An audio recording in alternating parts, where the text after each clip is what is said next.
Oke, bismillahirrahmanirrahim. Assalamualaikum warahmatullahi wabarakatuh. Waalaikumsalam warahmatullahi wabarakatuh. Jadi sebelum kita mulai, kita baca Al-Fatihah dulu. Ya. Bismillah, bismillahirrahmanirrahim. Rasulullah sallallahu alaihi wasallam. Wa bi barakatil awliya wal amin. Wa bi barakatil walidina. Syahidillahil Fatihah. A'udzu billahi minasy syaithanir rajim. Bismillahirrahmanirrahim. Alhamdulillahi rabbil alamin. Arrahmanir rahim. Maliki yaumiddin. Iyyaka na'budu wa iyyaka nasta'in. Ihdinas siratal mustaqim. Siratal ladzina an'amta 'alaihim ghairil maghdubi 'alaihim waladdallin. Oke, kita lanjut ke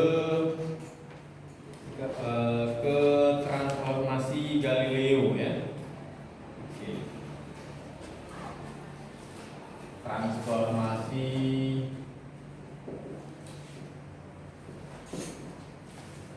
Galileo.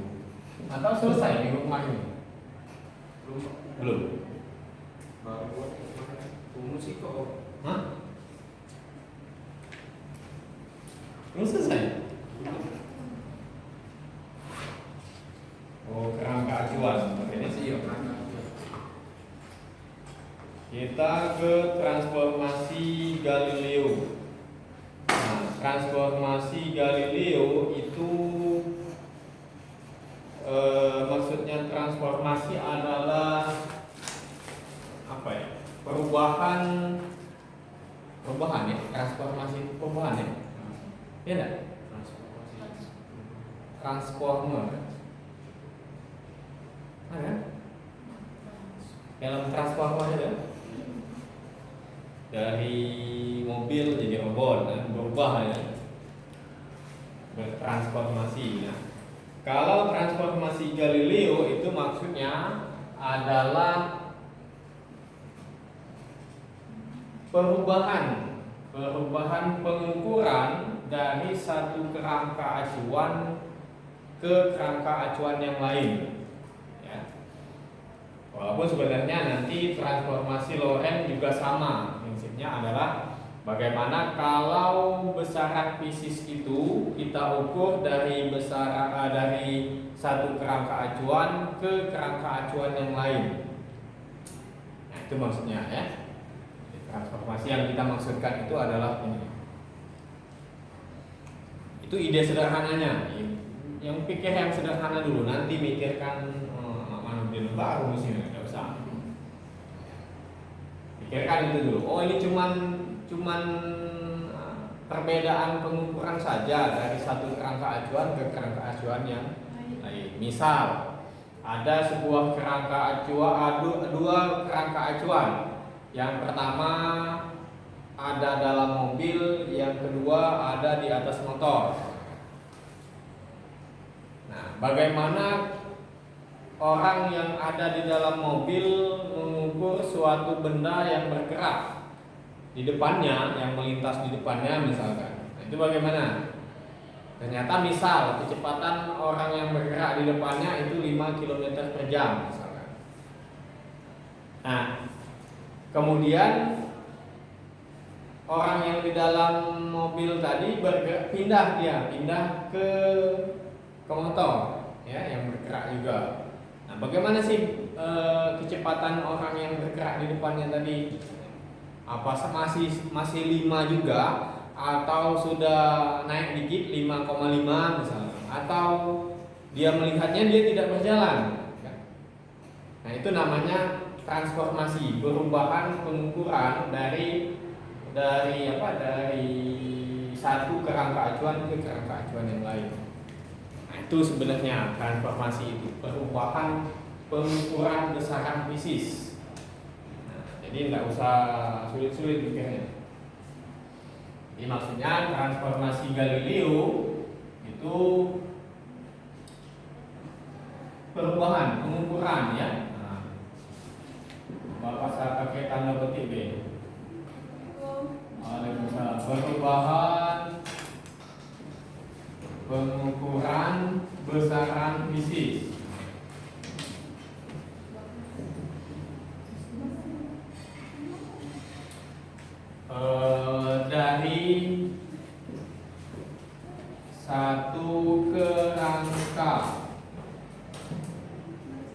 acuan ke kerangka acuan yang lain.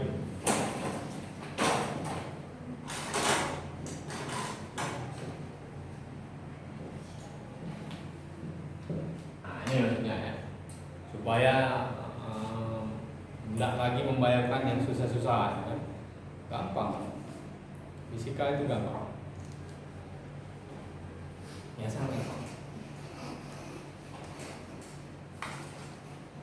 Ya, jadi ini ide dasar transformasi.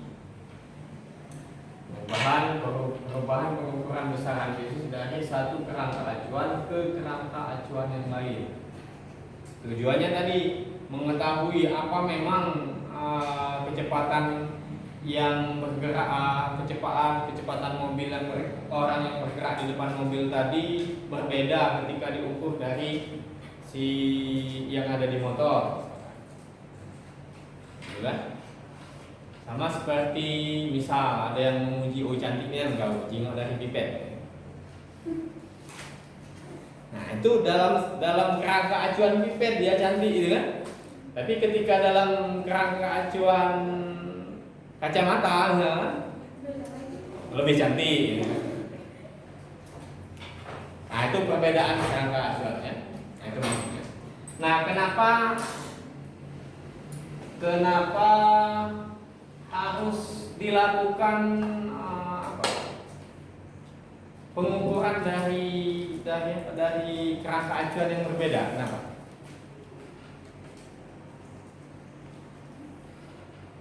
Ya, alasannya kenapa dia harus melakukan pengukuran yang berbeda?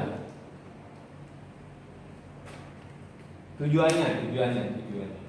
Misal dilihat dari pipet, belakangnya nih kan. Terus pakai teropong bintang, wih masih ada gak? Oh nih. Tujuannya apa?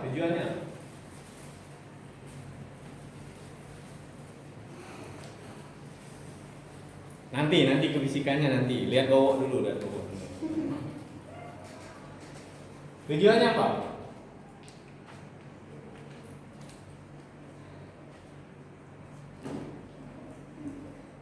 Ayo, apa? Siapa namanya?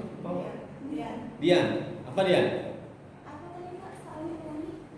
Jadi misal ketika dilihat dari pipet bawah itu belagak kan? Nilainya 10 lah, 10. Waktu pakai teropong bintang masih 10 juga nilai kebelagaan bawah tadi ya, kebelagaan. Nah, tujuannya apa? Ya. Melihat dengan pipet dan teropong bintang. Tujuannya apa? Tujuannya melihat kegantengan bawah. Kerangka acuannya. Hah? Kenapa harus satu pakai pipet, satu pakai ini? Untuk perbedaan. Kalau tidak ada yang berbeda? Ada Pak bedanya. Hah? Ada bedanya. Kalau Pipet kecil. kan kecil. Iya. Kalau ada teropongan agak besar. Nah, itu kan perbedaan alatnya nanti kan. Kalau pipet kecil, teropong besar gitu kan. Nah, setelah dilihat dari teropong dan pipet ternyata masih sama bawah tadi, nilai kebelagaan. Nilai kebelagaan bawah tadi masih 10. Nah, kenapa harus kalau masih 10 nah kalau nanti jingok ini apa nih? Untuk apa? Untuk apa?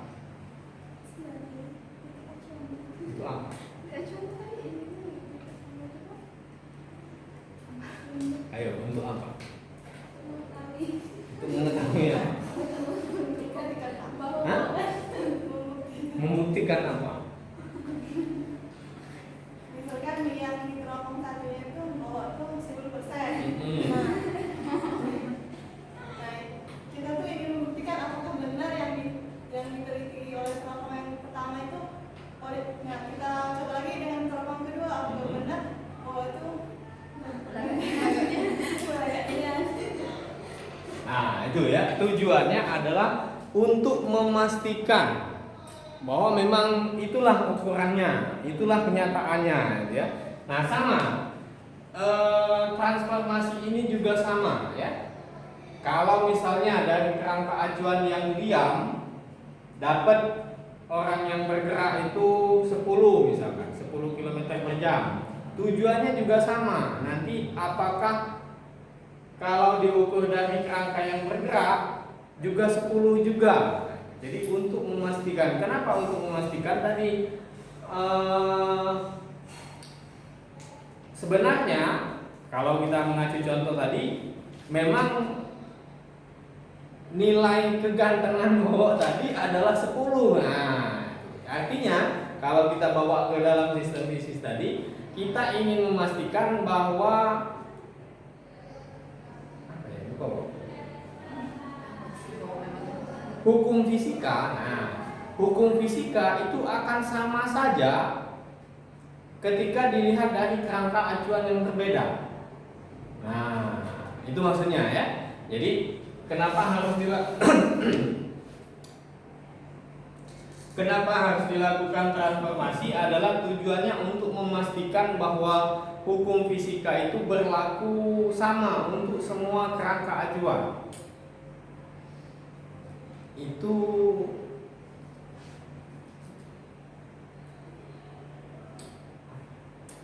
hukum relativistik umum atau khusus?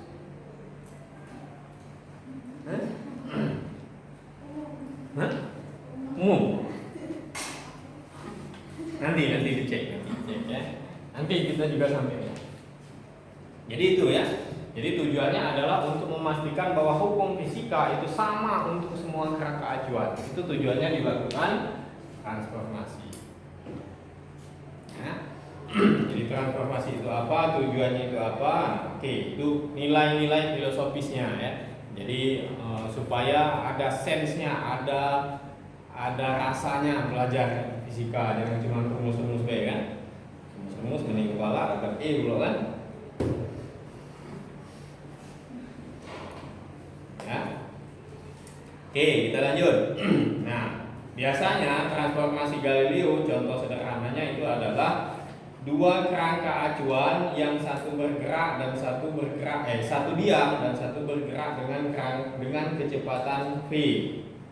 Nah, kalau di sini dicontohkan, coba hapus.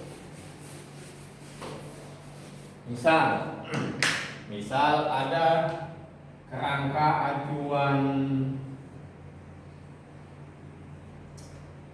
ini, kerangka acuan S.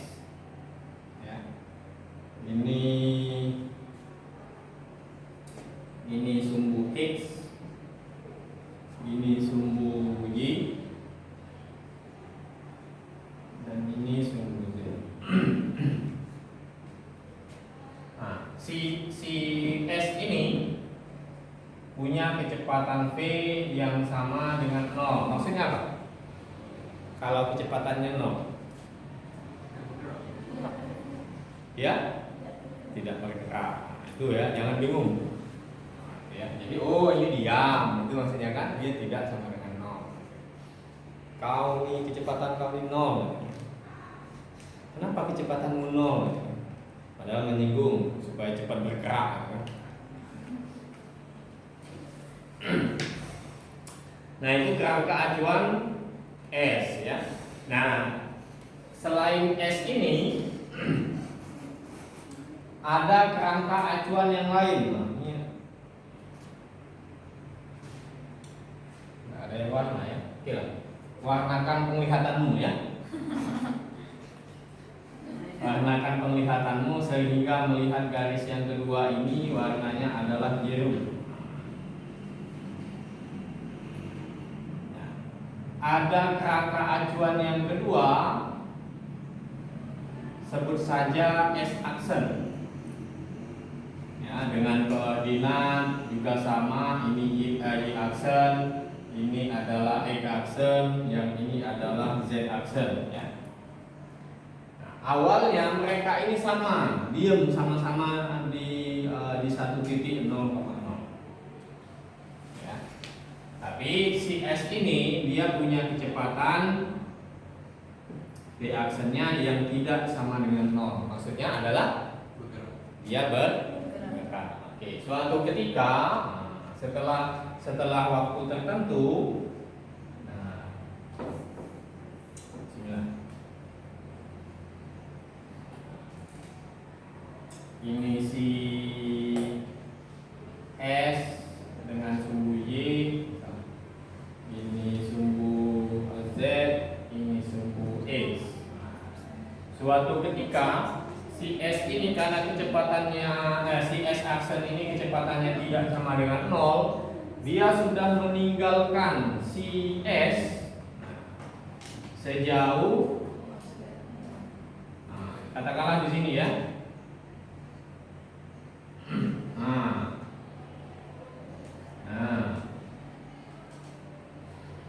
Ini sumbu Z aksen, ini sumbu Y aksen, ini sumbu X aksen, ya. Jadi si S ini, si S aksen ini, dia bergerak dalam arah sumbu X saja ya.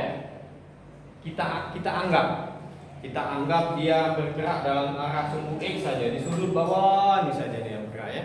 Geraknya tidak naik ke atas atau kiri kanan, enggak, cuman dalam sumbu X terus dia bergerak, nyimpang-nyimpang ya.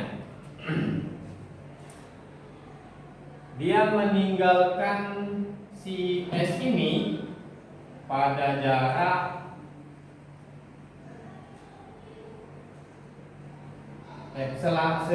sejauh PT.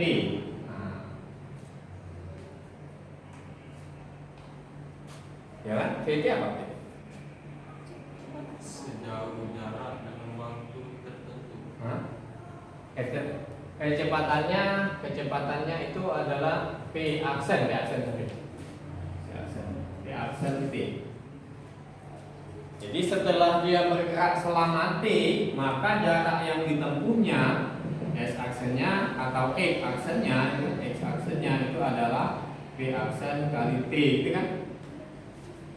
Dia meninggalkan si S sejauh jarak X aksen ini kan?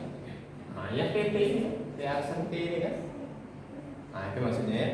Jadi dia itu sudah meninggalkan si S dengan sejauh P aksen kali T. Sudah? Nah, ketika ini diam, kemudian ini bergerak dengan kecepatan V aksen, di sini ada sebuah kejadian. Ada sebuah kejadian kejauhan pada titik P. Nah, titik P ini diukur dari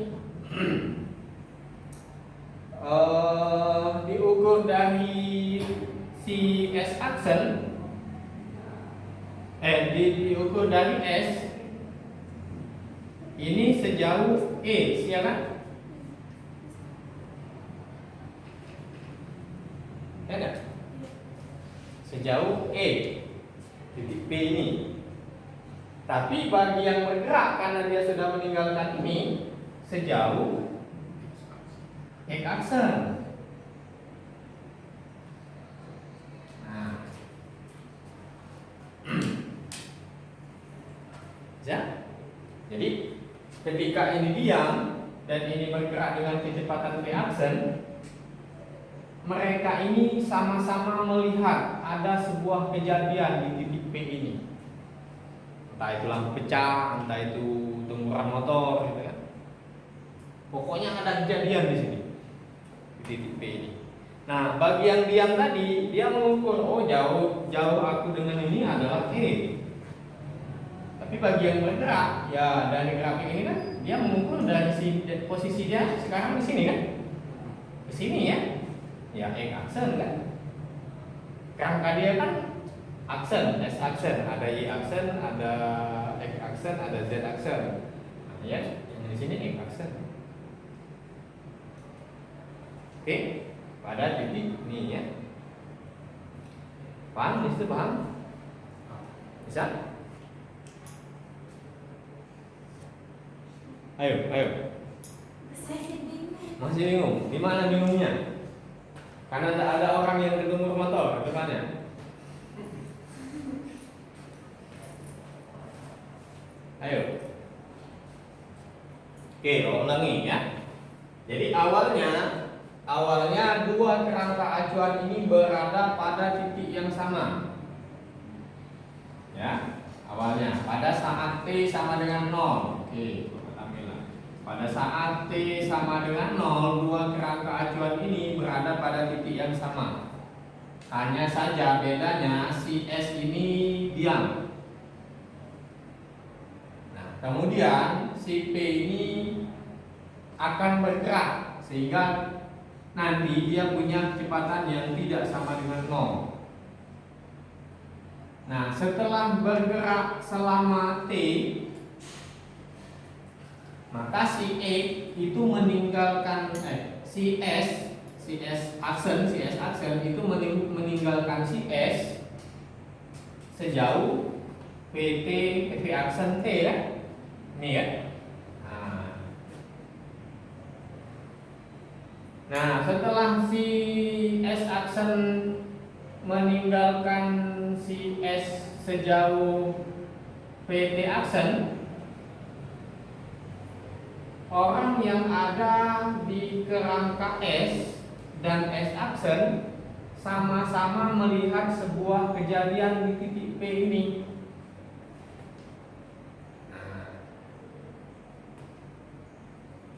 Si S mengukurnya sejauh E. Lihatlah ini. Bingung itu karena dia melimpit. Oke, kalau dia melimpit, kita buang. Yang jelas dia bergerak secara sumbu E ya. Nah,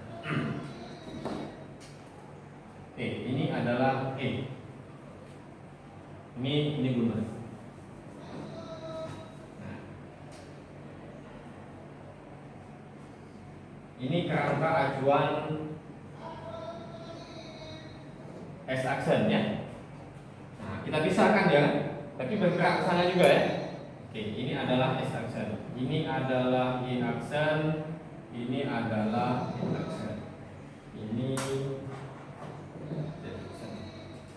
Nah, si S aksen ini bergerak dengan kecepatan P aksen selama T, sehingga dia meninggalkan si S ini. Awalnya kan di sini dia kan, si S aksen awalnya di sini kan, kemudian bergerak ke sana, dia meninggalkan sejauh P aksen kali T ini kan.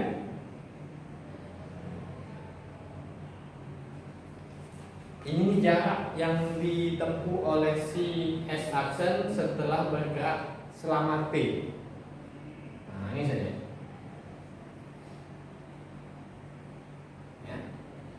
Nah, ketika dia sudah bergerak di sini, nah, di titik ini katakanlah, nah ini titik P. Jadi sepanjang garis ini juga titik P, ini titik P juga. Ada sebuah kejadian event ya. Event kan?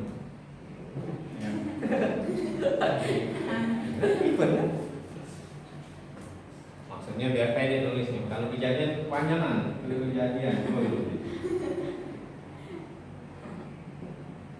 panjang kan? Ada sebuah kejadian di titik P. Nah, si S mengukurnya ya sepanjang ini kan? Jadi si S mengukurnya sepanjang ini X. Nah,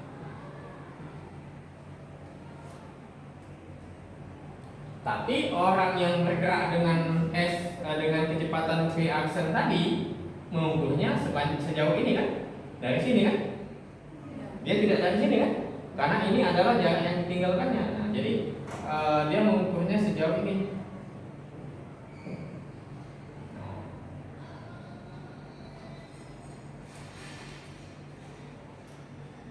Bisa? Bisa ya? Oke, sekarang kita punya E, PT aksen, dan X aksen. Oke, tadi fisiknya ya. Tadi fisiknya. Oke, sekarang itu cerita fisikanya. Nah, sekarang lari ke geometri. Ada E, PT aksen, dan X aksen. Apa hubungannya?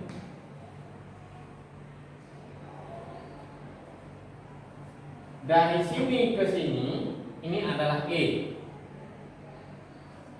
Dari sini ke sini adalah P aksen T.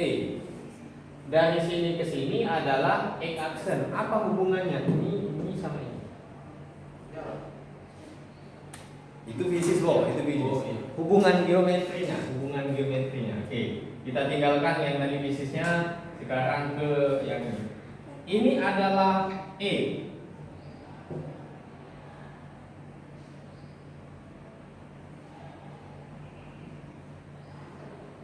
Nah,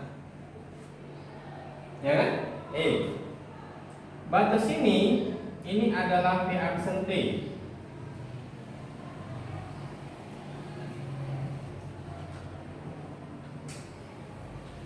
Dari sini ke sini, ini adalah X aksen. Nah, apa hubungannya? Geometri, itu geometri biasa, tidak sulit-sulit. Ayo. Nah, Merasa muda ini bu belum tahu geometri itu yang dimaksud. geometri itu adalah ruang. Jadi apa ya? Ya pokoknya tentang ruang, tentang bangun-bangun. Nah, bangun-bangun. Oh, bukan persegi pandang. Hah? Ayo. Biasa. Oke, lihat. Ini adalah E. Ya, ini adalah E. Tutup ini adalah X aksen. Ini adalah P aksen T. Jadi apa hubungannya? Coba. Apa hubungannya?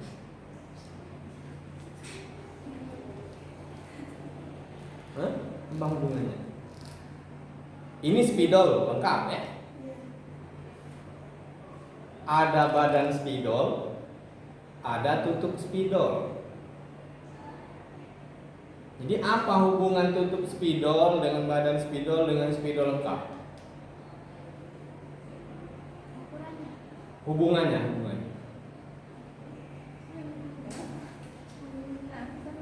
Hah? Hubungannya? Dia sama hubungannya baik Pak, karena bisa menutupi gitu.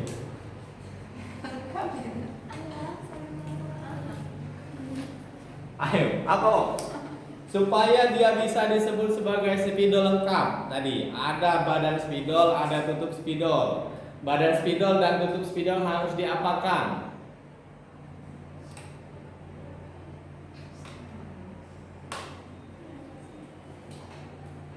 Ayo. Nanti dulu pikirkan yang ini dulu. Jadi ketika kita ngomong ini, larilah ke sini pikiranmu itu supaya enggak campur aduk nanti. Baru ini Bapak ngiring ya, imajinasimu, pikiranmu untuk sampai ke sana gitu ya. Itu kan mungkin terlalu dalam. Oke, kita keluar dulu sebentar. Yang ini dulu. Nah, ini ada tutup spidol, ini ada badan spidol. Ini baru spidol lengkap. Jadi bagaimana hubungan spidol lengkap, badan spidol dan tutup spidol? Bagaimana hubungannya? Supaya jadi spidol lengkap, tutup spidol dan badan spidol tadi diapakan? Disatukan dengan cara apa? Dilem Pak ini. Bukan, diapakan? Didekatkan. Bahasa matematis disatukan tadi diapakan? Bahasa matematika disatukan tuh diapakan?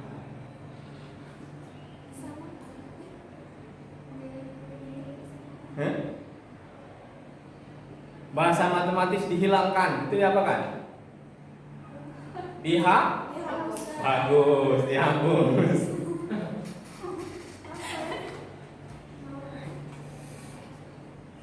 Ayo, ayo.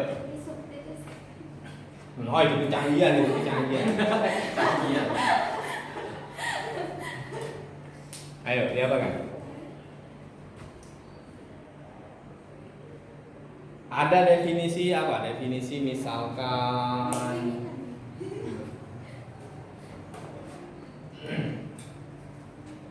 definisi keluarga lah, definisi keluarga. Ada ibu, ada bapak, ada anak. Misalnya ya, itu definisinya ya. Jadi keluarga, oke lah, dia belum punya anak lah ya, biarkan kita ya. Cabu Apple dengan Pak Pandu lah kan, belum punya anak kan, baru nikah kan. Nah, tuh. Jadi untuk disebut dengan keluarga maka harus ada bapak dan ibu, gitu kan? Nah, hubungan bapak, ibu, keluarga tadi bagaimana? Apa hubungannya? Untuk disebut keluarga, bapak dan ibu tadi harus di Iya, tak. Bukan, oh. Iya, disebut keluarga. Ya coba tadi kan anaknya.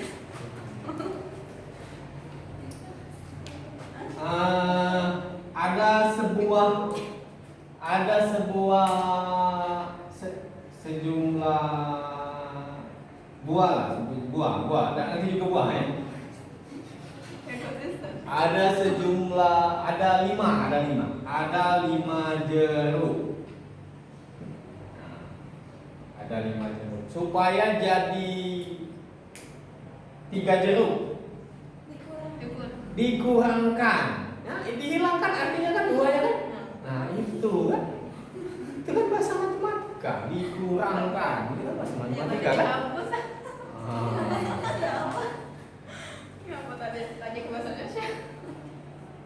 Itu kan? Supaya jadi 8 jeruk. Ditambahkan, itu kan? Oke, sudah jeruk, sudah. Balik ke sini. Ada tutup spidol, ada badan spidol. Supaya jadi spidol, tutup dan spidol harus diapakan? Disatukan dengan cara ditambahkan, ya kan? Oke, jadi spidol ini adalah tambahan dari badan spidol dan tutup spidol. Paham? Oke, balik ke sini. Ada E yang sepanjang ini, ada V aksen T yang sepanjang ini, ada X aksen yang sepanjang ini. Bagaimana hubungannya?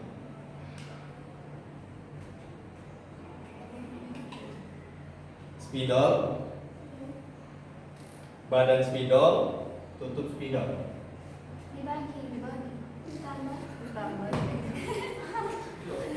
Ayo. Berarti untuk menjadi sebuah garis X, Ya. maka dibutuhkan yaitu V aksen T ditambahkan dengan X aksen. Nah, kan itu. Kan cuma itu kan? Nah, coba lah kamu lihat ini kan. Kan cuma X ditambah dengan V aksen T plus X aksen. Kan itu ya kan?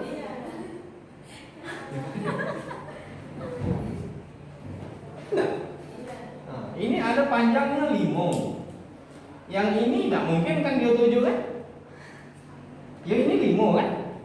Secara visual misal ini 7, ini tidak mungkin 8 kan? Karena lebih pendek dari sini kan? Nah, misalkan saja 4, yang ini 3, benar kan? Berarti kan 3 tambah 4 sama dengan 7. Iya, jangan susah-susah mikirnya. Oh, tadi jangan susah-susah nih. Tidak susah-susah mikirnya. Kamu tuh lah kepentingan jiwa adalah bebas, simbolan banyaknya mau itu. Nah, bisa ya dia. Nah, ini ya. Jadi X sama dengan V aksen T plus X aksen. Nah, ini yang diukur oleh X. Kejadian ini. Nah, yang diukur oleh X itu adalah X ya. Yang diukur oleh S itu adalah X ya. Iya. Yang diukur oleh si X aksen oleh S aksen itu adalah X aksen kan? Nah, hubungannya kan ini kan tadi kan? Berarti yang diukur oleh si S aksen itu adalah X aksen sama dengan apa? Kalau kita pindahkan ini pindah ke sini, ini pindah ke sini apa? Apa yang minus? Ini pindah ke sini minus. Oke, minus ya. Ini pindah ke sana. Bapak mau nyebutnya X aksen bukan E. Jadi ini apa? X dikurang V aksen T. X minus P aksen T. Ya. Jadi ini jarak yang diukur oleh si S aksen. Ya. Jadi si S aksen tadi mengukur kejadian di titik P itu adalah sejauh X min VT V aksen T. Tapi bagi si S dia mengukurnya sejauh X. Ya. Jadi kejadian di titik P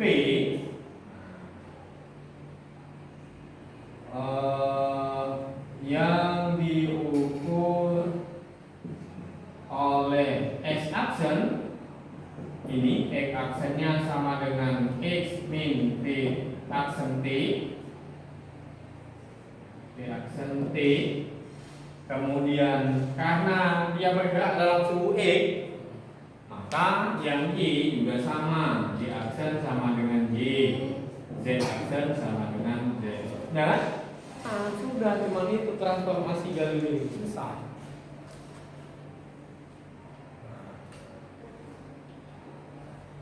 Oh, ternyata cak itu yang si Galileo ini Galileo kan? Bisa? Paham? Nih ya. Kalau suruh jelasin lagi bisa?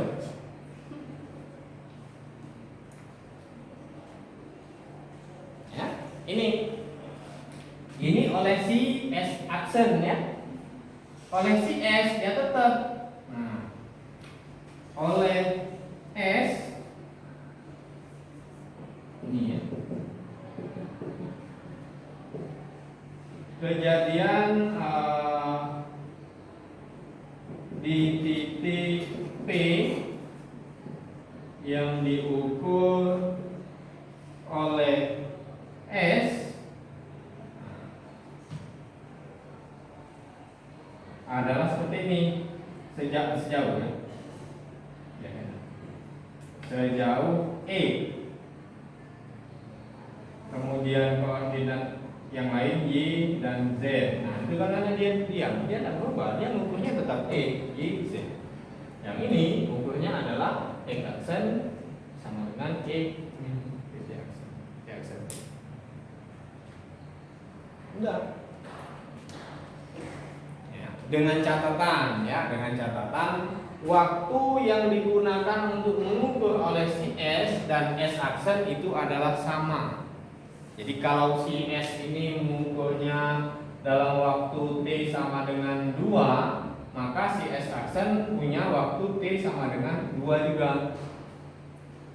Nah, itu. Jadi jam yang digunakan oleh si S tadi adalah jam yang sama yang digunakan oleh S aksen. Jadi kalau S aksen S-nya punya jam merek Seiko dengan harga 200.000 misalkan atau stopwatch gitu kan. Yang S tadi juga sama. Diproduksi dengan di merek yang sama, harganya sama, keluarnya juga sama gitu kan. Maksudnya supaya tidak ada perbedaan antara waktu yang digunakan oleh si S dan S aksen. Itu maksudnya ini ya. Bisa paham?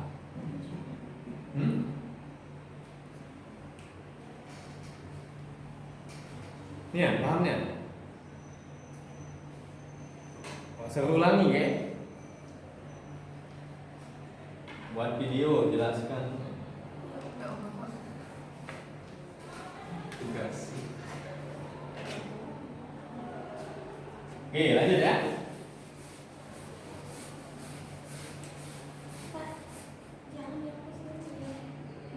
Hah? No. Ada di buku kan? Ya sudah deh.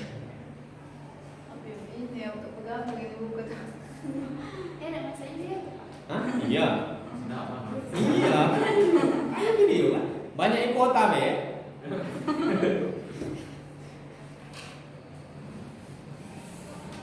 Nah, itu transformasi Galileo. Kemudian kita akan lihat bagaimana keadaannya kalau kita terapkan pada graf ya.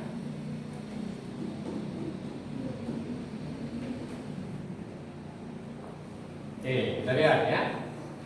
Nah, si S-aksen tadi dia bergerak dengan kecepatan ya. Bergerak dengan kecepatan V-aksen ya, yang tidak sama dengan 0 ya, konstan. Jadi si V-aksen itu punya kecepatan yang konstan, dia bergerak. Artinya tidak Berubah. konstan, tetap atau tidak berubah, istiqomah. Ya. Nah, jadi kecepatan yang digunakan oleh si S-aksen itu adalah konstan geraknya. Oke, kita akan lihat di sini. Ini ya. Jadi kecepatan pada mekanika. Jadi kalau kita punya X-aksen sama dengan X min P aksen T ya, ini konstan.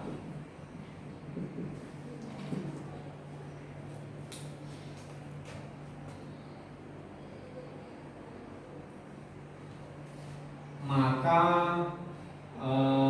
kecepatan ini kecepatan si, kalau ini kita turunkan, dx dt sama dengan d dt x p aksen t ya.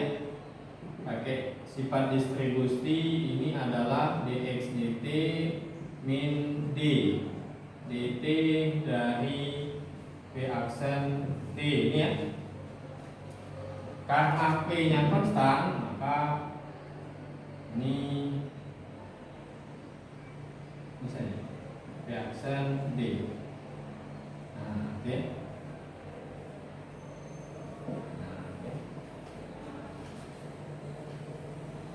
Perubahan X terhadap waktu apa? Jarak terhadap waktu apa tadi? Oh, bukan di kelas ini Bang ngomong nih. Ya perubahan X terhadap waktu apa lah? Kemarin. Hah? Ya, perubahan jarak terhadap waktu apa? Hah? Menghasilkan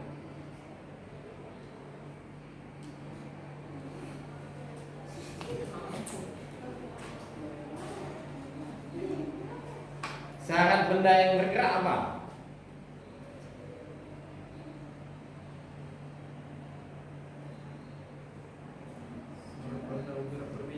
Hah? Apa yang berpindah? Benda Berpindah dari apa, Wo? Ayo. dari titik awal ke titik tertentu. Titik awal dan titik akhir itu namanya apa, Wo? Posisi. Kata lain perpindahan, kata lain dari posisi 1 ke posisi 2, posisinya bagaimana?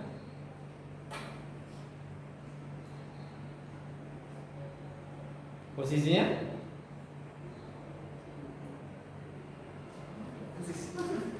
Berubah, kan itu kan berubah posisinya dari 1 ke 2 ya. Kan perubahan kan? Nah, perubahan posisi terhadap waktu kan kecepatan kan?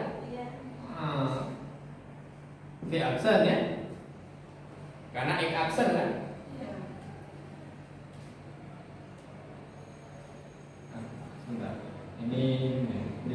aksen gitu. Ini V aksen sama dengan P minus V aksen ya. Benar?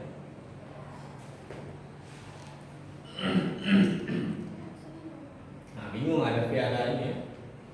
Oke lah, kita gunakan simbol lain. Ini kecepatan yang tadi, kecepatan yang konstan. Ini kecepatan konstan. Perubahan X ini kita pakai simbol saja. Simbol U. Nah, ini juga kecepatan ya. Jadi U ini juga kecepatan. Pak, apa simbolnya beda?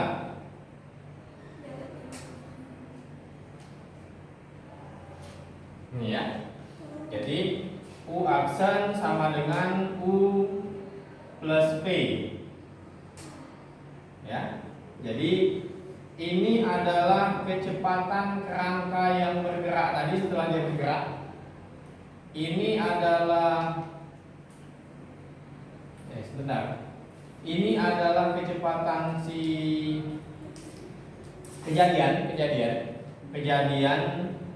yang diukur oleh X dari X aksen.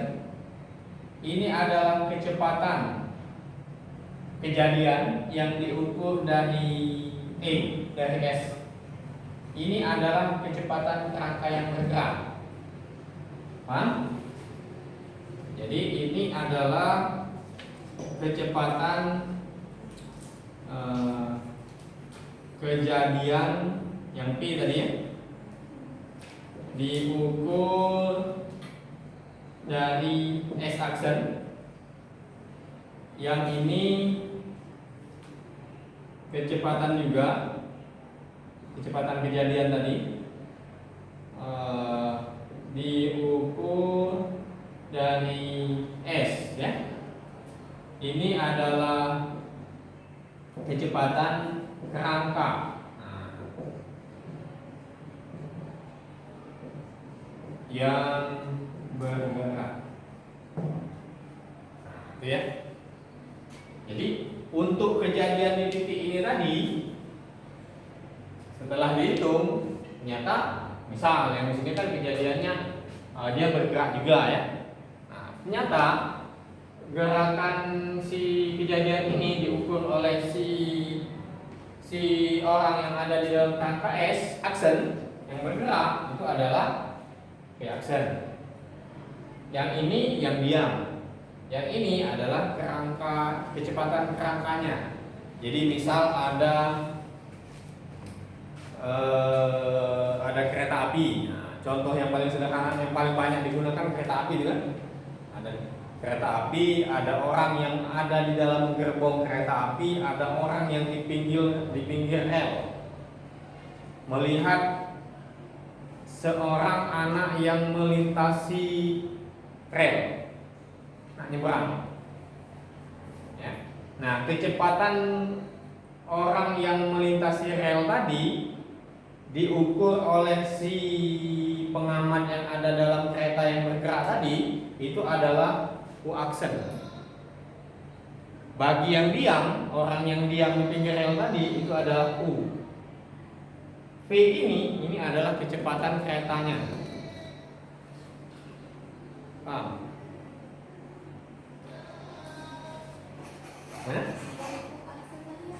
Kecepatan yang diukur oleh orang yang ada dalam gerbong kereta. Kan ada gerbong kereta dengan kecepatan V aksen, dia bergerak. Nah, ada orang yang di dalam tadi mengukur kejadian yang tadi. Ya, ini ya. Semuanya kecepatan. Tapi ini orang yang ada di dalam kerangka, ini yang diam terhadap kerangka, ini adalah kecepatan kerangka. Bisa ya? Oke. Nah, ini hubungannya ya. Lalu kemudian kalau misalnya ini bergerak berubah beraturan, artinya kecepatannya tidak konstan, artinya dia bergerak ada GLBB ya. GLBB, maka kalau ini kita turunkan lagi, du aksen dt sama dengan du dt du dt min dv aksen dt ini kan. Kalau perubahan posisi terhadap waktu namanya kecepatan. Kalau perubahan kecepatan terhadap waktu namanya percepatan, ya. Oke. Ini karena dia bergerak dengan kecepatan yang tidak konstan, artinya ada perubahan kecepatan, ya. Nah, kalau ada perubahan kecepatan, maka ini jadinya adalah percepatan. A aksen, yang ini A, ini konstan. Kalau konstan artinya apa? Tetap atau tidak berubah. Yang namanya tidak berubah, nol kan berubahnya kan? Udah, jangan bingung-bingung, ini nol. Kenapa dia dv aksen dt sama dengan nol? Itu maksudnya, ya. Kan ini konstan, v-nya konstan, tidak berubah. Oke, dia nol, ya. Oke, buang saja kan? Jadi A aksen itu sama dengan A. Jadi percepatan orang yang ada yang diukur oleh si pengamat dalam kerangka yang bergerak itu adalah A aksen yang sama dengan A. Jadi pengamat yang apa tadi? Pengamat yang ada di dalam gerbong mengukur kecepatan orang yang melintasi kereta itu 10 misalnya, yang di luar kereta juga sama 10 juga. Nah, ini maksudnya, ya. Tidak ada masalah karena sesuai nanti dengan yang tadi, yang bahwa hukum fisika itu harusnya sama untuk semua kerangka acuan. Tidak masalah, ya. Oke, ini tidak masalah ini. Jadi untuk transformasi Galileo ini tidak ada masalah. Oh, tidak ada masalah. Nah, terus bagaimana dengan yang lain? Begitu juga dengan M, massa, ya. Massa juga tidak ada masalah. Oke. Massa juga tidak ada masalah.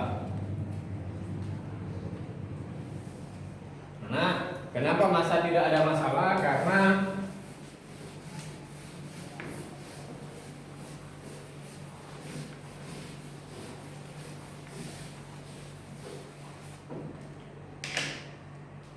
misal si orang yang ada di dalam kerangka itu mengukur gaya yang dimiliki oleh si kejadian yang melintasi gerbong tadi itu adalah X aksen. Kemudian si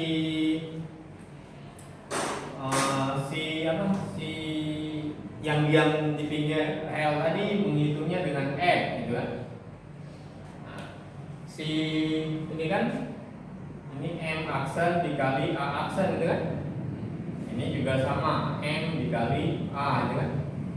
Nah, karena massa ininya sama, karena A nya juga sama, jadi M aksennya itu sama dengan M. Tidak ada masalah dengan massa, ya. Jadi tidak ada masalah dengan massa dan percepatan untuk transformasi Galileo. Nah, bagaimana dengan ini? Ya, bagaimana dengan ini? Kelihatannya tidak masalah. Kalau di gerak relatif di fisika dasar itu ada yang namanya gerak relatif. Sudah kan? Belajar kan? Belajar kan? Belum. Masa? Fisika dasar gerak relatif. Hah? Atau sudah dilupakan? Sudah dilupakan karena sudah lulus, atau kesel mas karena dapat D, gitu kan? Nah, di gerak relatif, sepertinya ini tidak ada masalah di gerak relatif. Ya, U aksen itu sama dengan U plus P aksen. Jadi boleh saja nanti ada perubahan, ada penambahan kecepatan. Ini kan kalau ini U aksen sama dengan U min V aksen, ini kan? Atau atau U-nya sama dengan U aksen plus V aksen, ini kan? Artinya ada penambahan kecepatan kan? Si kecepatan yang diukur oleh yang diam itu ada penambahan kecepatan. Ada kecepatan orang yang di dalam dan kecepatan kerangkanya. Jadi bagi yang yang di luar mengukur kecepatan kejadian tadi adalah kecepatan yang diukur oleh orang yang di dalam kereta dengan kecepatan keretanya. Ya kan sudah berada di dalam kereta dengan kecepatan yang V. Dia lagi juga di dalam kereta tadi kan tambah cepat dia. Ya. Boleh saja, tidak ada masalah. Nah, lalu bagaimana? Nah, di teori elektromagnet, si Maxwell itu menemukan bahwa kecepatan gelombang cahaya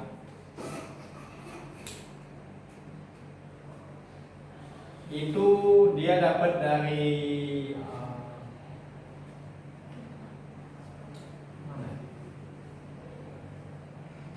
teori EM-nya ya. Ini C-nya itu sama dengan 1 per akar epsilon 0. Satunya itu apa? Mu 0.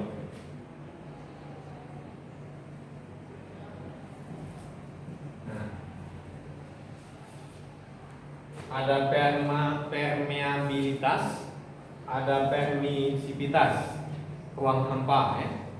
Ini ada nilainya, Setelah dibuat begini, ternyata nilai C ini adalah sekitar 3 kali 10 pangkat 8 meter sekon.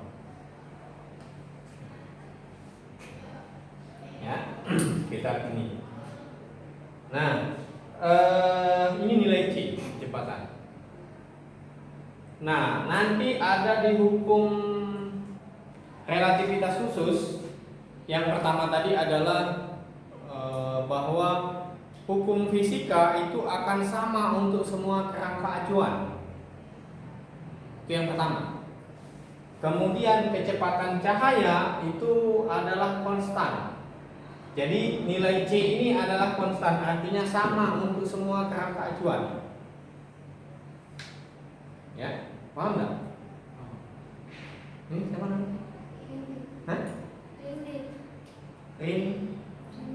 Rindi. Paham nggak?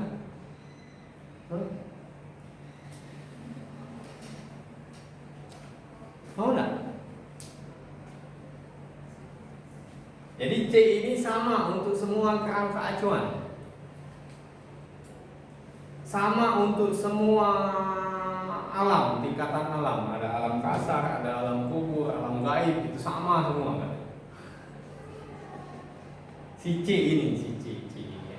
Berdasarkan hipotesis si Maxwell, kemudian relativistik khusus itu kan oleh Einstein. Jadi si Einstein itu sampai sekarang ya, bahkan sampai sekarang tetap dipakai bahwa C itu adalah 3 kali 10 pangkat 8, tidak berubah. Nah, mau dia di mana saja tetap sama. Mau kecepatan cahaya di bumi dengan di bulan itu tetap seperti ini. Ya, ketika di bumi dan di bulan itu menyatakan ada kerangka acuan bumi dan bulan, gitu kan? Nah, itu yang maksud tadi bahwa hukum fisika itu akan sama untuk semua kerangka acuan. Jadi si C ini akan sama dengan di bumi dan di bulan. Itu contoh. Ya, contoh sederhana. Nah, C ini seperti itu. C-nya ini. Ya. Dia tetap sama. Tidak boleh ada yang melebihi ini. Kecepatan yang paling cepat sekarang itu adalah ini. C-nya adalah 3 kali 10 pangkat 8. Jadi tidak boleh yang lebih ini. Tidak boleh lebih, tidak boleh berubah dari ini. Nah, permasalahannya ketika kita masukkan di sini, ya, ketika kita masukkan di sini, ini U adalah kecepatan yang diukur oleh orang yang diam di pinggir rel. Ini ya. Misal si kereta tadi bergerak dengan kecepatan cahaya C yang nilainya sudah 3 kali 10 pangkat 8. Nah, di dalam gerbong tadi kan ada orang juga kan, yang juga bergerak dengan kecepatan katakanlah setengahnya. Logikanya hitungan si ini nambah atau berkurang? Bertambah kan? Karena mengikuti ini kan? Nah, jadi masalah kan? Harusnya kata berdasarkan hipotesis tadi yang relativitas khusus tadi, bahwa semua besaran fisis itu akan sama untuk semua kerangka acuan. Itu yang pertama. Yang kedua, si C ini tidak boleh lebih dari 3 kali 10 pangkat 8 meter per sekon. Nah, ketika kita masukkan si C ini ke dalam ini, ternyata ada masalah. Ternyata C itu bisa lebih dari 3 kali 10 pangkat 8. Nah, marah Einstein. Tak bisa itu ini, tak kalah aku ini kan. Berapa fisika? Ya. Bawa marah bawa kan. Nah, itu ya. Nah, itu adalah transformasi Galileo. Jadi transformasi Galileo itu tidak ada masalah ketika ini dan ini, ya. Tapi dia akan bermasalah ketika menerapkan si C ini ke dalam ini. Nah, dia akan bermasalah. Ya, akan bermasalah di sini. Oke, Bang. Paham enggak?